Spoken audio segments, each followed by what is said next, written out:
Excellencies, the ambassadors and members of the diplomatic corps, music lovers and fellow citizens, a very good afternoon.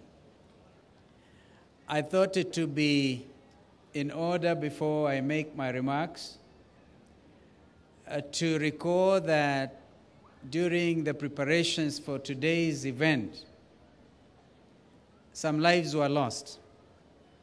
The life of a young Italian man who was trying to rescue a young Kenyan, and both of them drowned.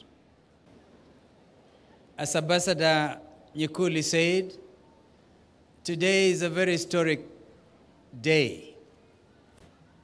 Just across our common border, a new nation has been born, and I think we should clap for the Republic of South Sudan.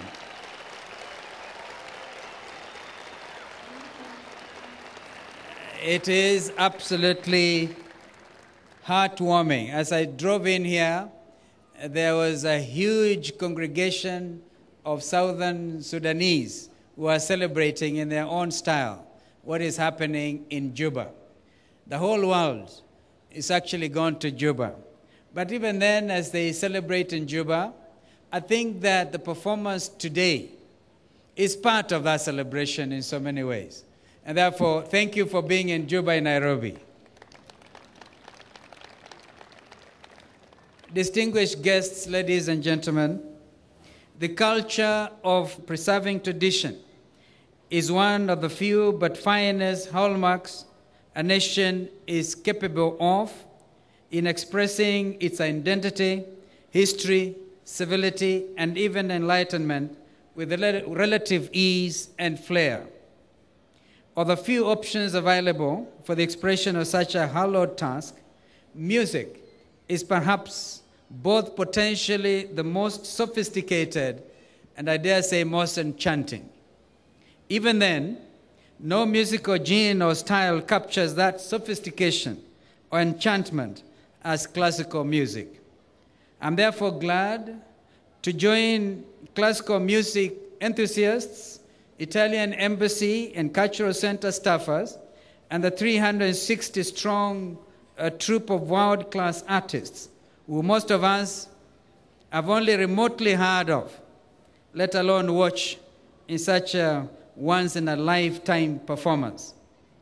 Ladies and gentlemen, in classical music, the expression of a people's character and identity comes alive.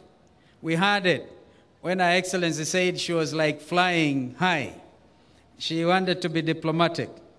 At this point in time, as Kenya undergoes a makeover, the inspiration we require is the kind that can be delivered by such a noteworthy entourage of top artists led by no less than the renowned Chicago Symphony Orchestra music director and maestro Riccardo Muti.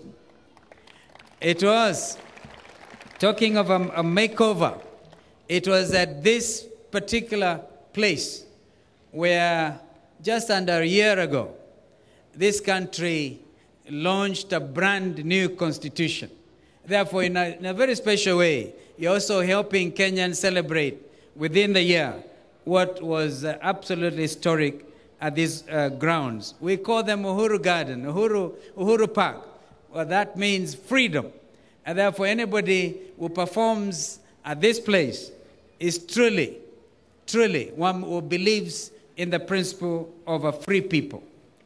I know Riccardo as a phenomenal icon in the world of music, who has served as one of the finest cultural envoys from Italy, and one who belongs to the celebrated ilk of such evergreen greats as the late Luciano Pavarotti. I mean, we all remember that wonderful tenor voice. Pavarotti's tenor and vivacious love for life charmed audiences around the world between 1961 and 2006. If Pavarotti was a magnificent sight on and off stage, with a big physique, heart of gold, and a voice to match, then Riccardo Muti is the reincarnation of poise and character of the cultural essence that Italy has bequeathed the world.